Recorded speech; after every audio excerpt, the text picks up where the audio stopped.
They looked at me like, you are wasting your time, buddy. Time was the last thing James Caswell had to waste. There is nothing we can do to help you.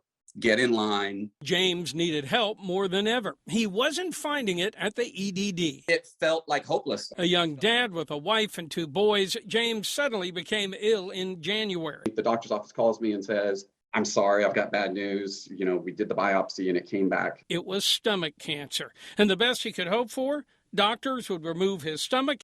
He'd live the rest of his life without one.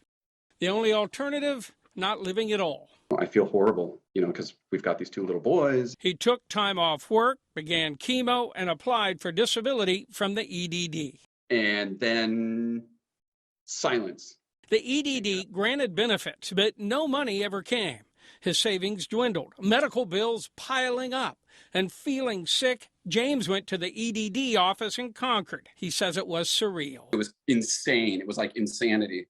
When he asked about his claim, a staffer sat him in a cubicle and began calling an EDD phone number. He dials this number between 15 and 20 times while I sit there. Ring, ring, ring, ring, ring. And then it goes to a voicemail saying something like, we're busy right now. Call back later. James figured the man suspected him of fraud. So I'm telling him, actually, I was diagnosed with cancer. And he's like, I don't care. Then I said something like, yeah, I actually have a chemo port. I can prove it. He says, I don't care. And I was like, this is weird. The staffer kept calling the number. It kept hanging up. James decided to leave. And he says, okay, this is what's going to happen. I'm going to call this number a bunch of times. They're never going to pick up, but I'm going to keep calling them, but they're never going to pick up. It was something weird. I kept waiting for the camera crews to come out and be like, haha, you're on candid camera. Why am I wasting my time? I need to get back and take care of my boys.